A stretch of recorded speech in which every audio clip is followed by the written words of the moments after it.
Hello everyone, to the left of me is a very special car. This car is truly a pocket rocket. This is a 2023 Audi RS3 in this RS special color called Kyalami Green. This car packs 400 horsepower and 369 pound-feet of torque, and it can do 0 to 60 of 3.5 seconds and a top speed of 180 miles per hour. That's kind of a supercar territory. These figures are astonishing for a compact sedan that is actually few inches shorter than an Acura Integra. Today we're going to give you a full review of this 2023 Audi RS3, and as usual we're going to tell you a little bit about the history of this car, the engine specs, the braking, suspension, wheels, also the styling of this car, interior of this car, and towards the end we're going to be taking this car for a little drive and tell you about the experience of driving this car that has been given the nickname of a baby Lamborghini Huracan. And if you like the contents of this channel, make sure to like, share, and subscribe. That's one of the ways that gets our channel growing, and I hope you enjoyed this episode. Thank you.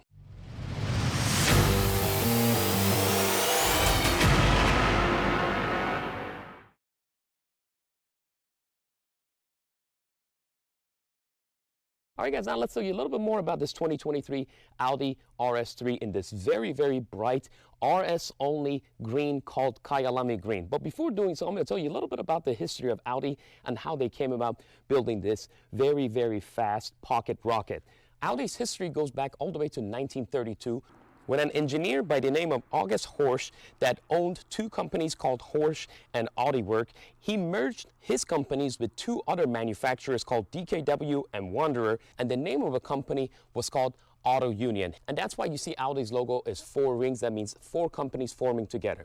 Now, the DNA and lineage of this car goes back to 1980 when Audi introduced a very legendary car by the name of Audi Quattro that is sported all-wheel drive, a 5-cylinder turbocharged 2.1-liter engine, and that car dominated the World Rally Championship in 1981 and in 1982.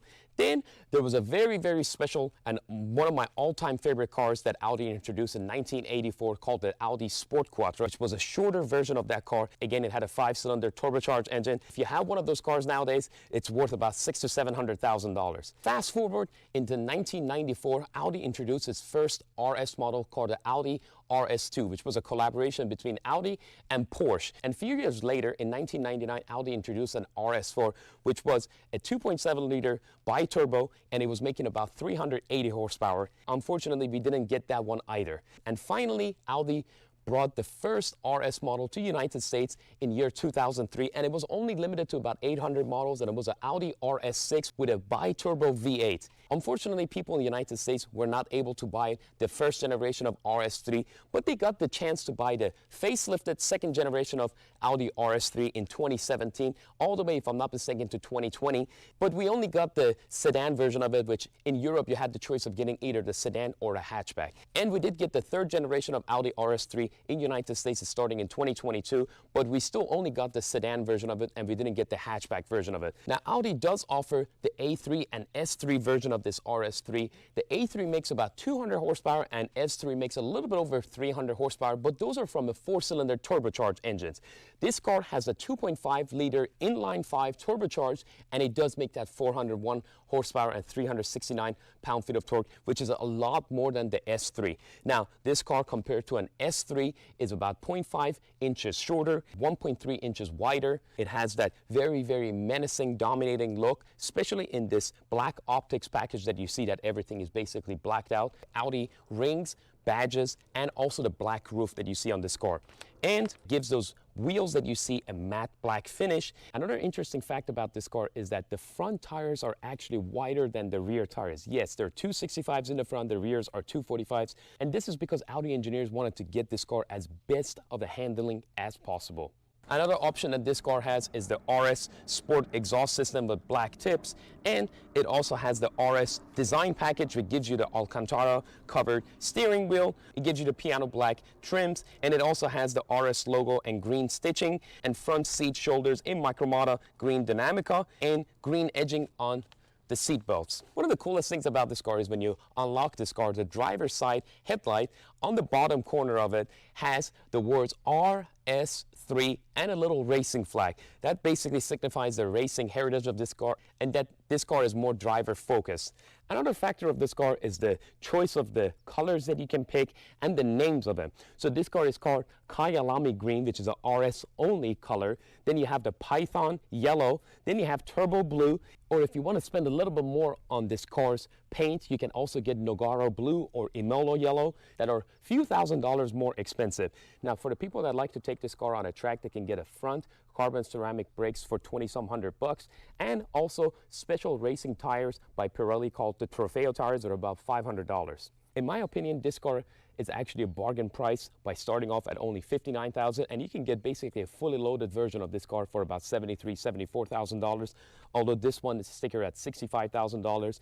And I think it looks better and performs better than its competitors that are Mercedes-Benz CL45 AMG and BMW's M2 that has that controversial front grille.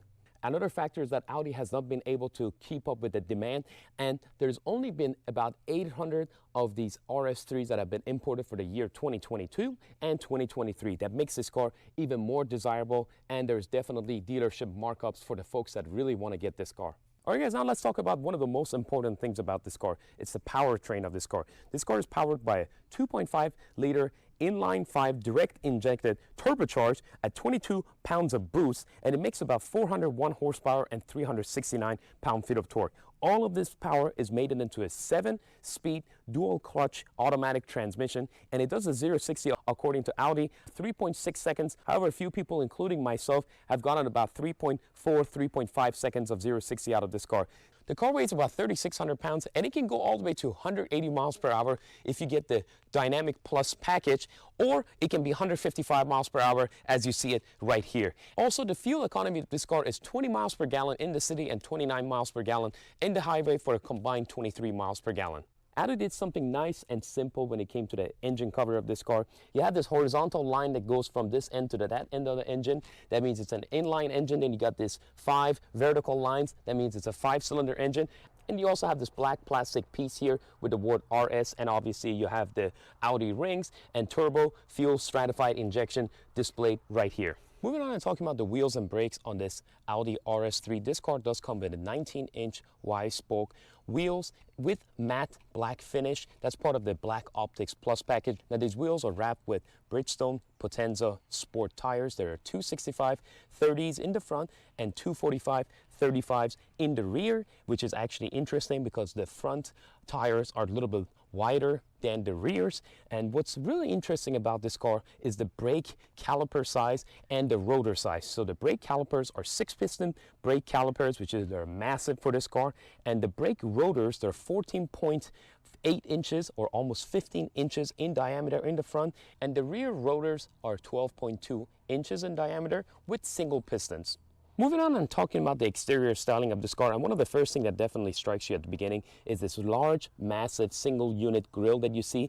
The front portion and the bottom portion of this grille are actually functional with a lot of areas for air to go in and cool down this very, very high performance inline 5 turbocharged engine.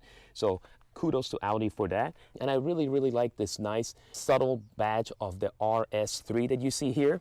And when you come to the side, you got several openings and canards to further cool down this engine and the big 6-piston front brake calipers on this car. Now coming to the lights of this car, you see this nice sequential LED light. And what's interesting is that for the daytime running lights, you do have the flag on the bottom here, both for driver and passenger, which actually is pretty cool. You also have some headlight washers here.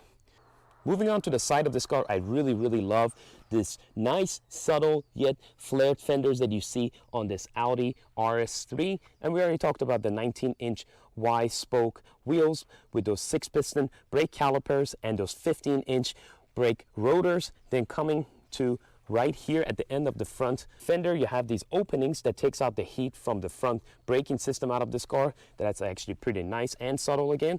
And moving to the side, the theme of this car that is black against the color of this car continues on with the mirror and also the roof of this car. Now this car does have the panoramic roof, and also on the roof of this car you got that little shark fin. And I like how on the bottom of this car you have this little black rocker panel as well. And going towards the back, again, you see some lines here, a little bit of the flare on the back too, not as much as the front. Then this is one of my favorite pieces. I really like this decklit spoiler that you see on this car, again black. Now you have an option to get carbon fiber that will have the carbon fiber decklit, mirror covers, and also the rocker panels. Then the taillights of this Audi RS3 also have a nice clean design to them with a sequential lighting that as you see. Then going to the back of this car, obviously you have the Audi ring, again in black with the RS3. And one of my favorite things and also one of my least favorite things are in the back of this car. I don't like these fake vents that you see on this car. They have no function. So I wish Audi made it all green and didn't even bother to put these fake plastic venting on the rear bumper of this car. And one of my favorite things is this oval exhaust tips with a functional diffuser that you see actually here. And this car's exhaust system does make a menacing sound. Take a listen.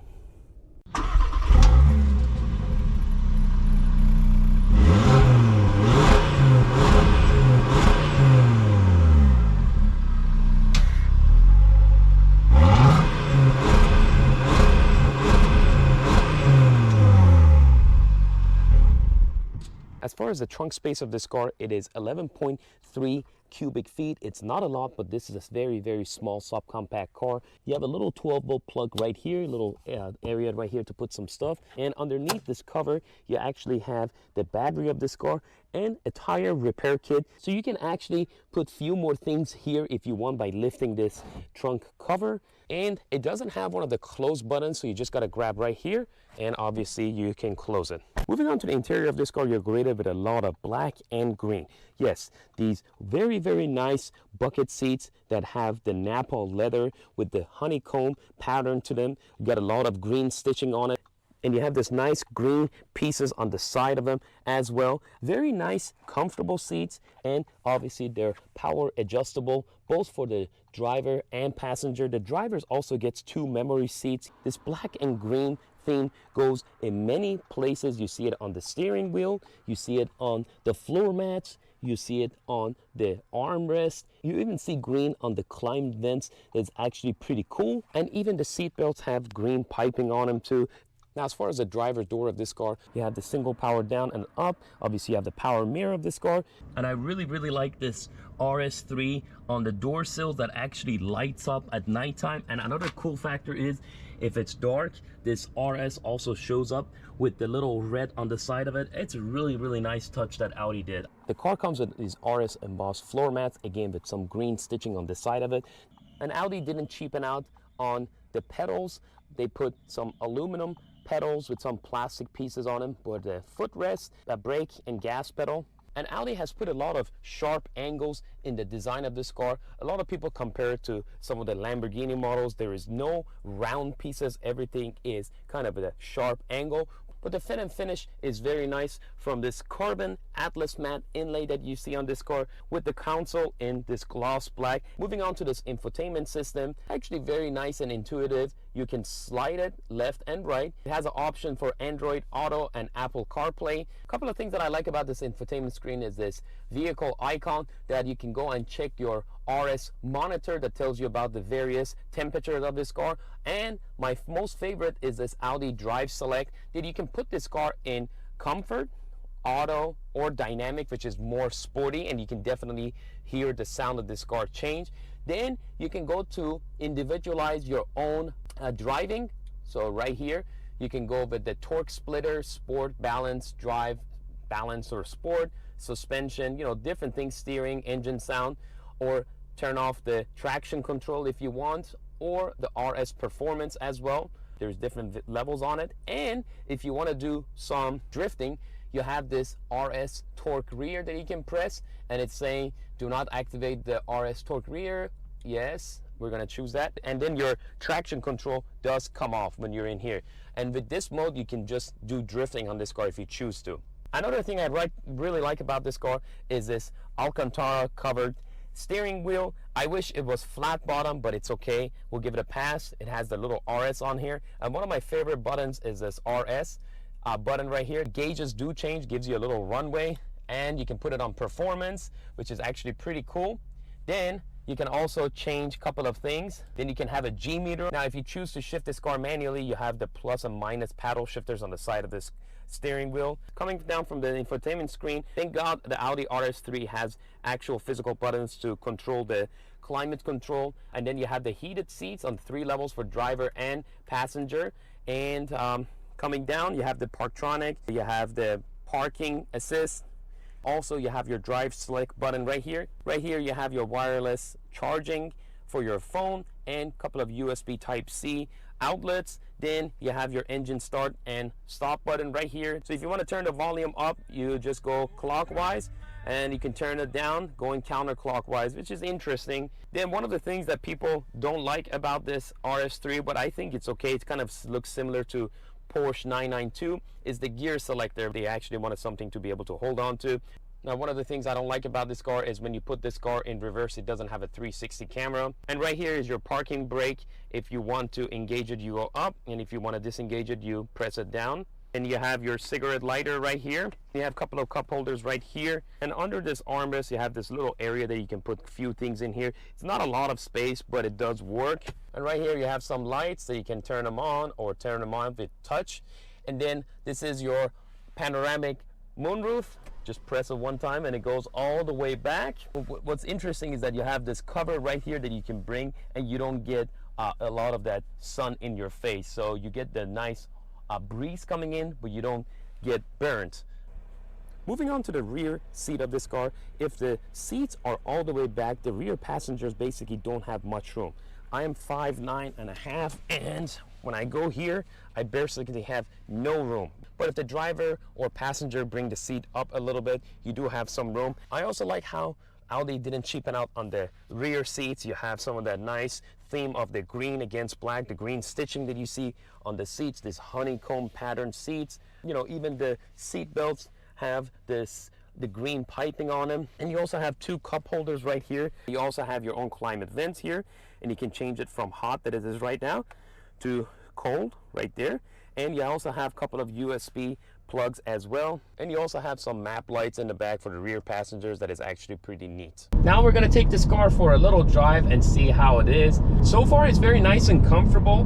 The steering feel feedback is really good, and I have it on comfort mode. Now I can switch this car to individual setting, that I can change what I want, modify it based on what I like, or just put it on dynamic mode, which I'm going to do right now. You can immediately tell the difference that it just switches from a comfortable car to a lot more menacing in the sound, and the gear shifts are going to be a lot more at a higher RPM. We have it on dynamic mode and also on performance. So 2 things that you want, and you can definitely hear the downshifts. It's very interesting. We're going to give it a little bit of gas, guys. Oh my God. Woohoo! Wow. Oh my God. Woo. Absolutely amazing when you have it on dynamic mode, which I think people will probably want to keep this car on dynamic mode all the time. It just feels so good. It just feels so nice. All of this from a 5-cylinder engine. For the people out there that think a 5-cylinder engine is not capable of having as much performance as a V6 or V8, they're definitely mistaken. I know plenty of tuners that they take this engine and they just add like a stage 1 tune and a little bit of like downpipes or whatnot, and it just becomes a total beast. With a minimal amount of modification, this car can be you know, a supercar killer. Now we're taking this car on PCH, Pacific Coast Highway. It's a very famous highway in California. It's a beautiful, nice and sunny day. I'm gonna give this car a little bit of gas. Whoa, my God, smiles per gallon all day, guys. This is just so cool. Man, I have driven some fast cars, you know, the Corvette or that Lucid, the Dream Edition, and this car is crazy. That V12 Mercedes-Benz bi-turbo, the way this car puts down the power, it's just insane. And this car is so small, you know, you're looking at it like a little Honda Civic or Acura Integra or Toyota Corolla size car. This is not a big car. The price of this car compared to the level of performance that it offers is just absolutely amazing. Audi has knocked it out of the ballpark with how they engineered this car and how it puts down all of this power to the ground. Now remember, it's not just about the power of the car, it's about how much of this power you can actually put down the ground. And Audi has just done a fantastic job. If you want to drive it comfort mode, it's very nice and it's calm. There's nothing you know, wild about it. But if I put this car on dynamic mode, it just switches immediately. It's like the Dr. Jekyll and Mr. Hyde. We're living in sad times because a lot of these auto manufacturers are unfortunately moving away from these internal combustion engines, and they're going with electrification, you know, partial or full EVs. And you know, Audi is actually one of them. So this is probably the last few years of having this legendary 5-cylinder. Now they've been making it since the 80s, and you know, almost 40 some years of 5-cylinder engine, and one of the most venerable brands of 5-cylinder engine. But unfortunately, it's coming to an end.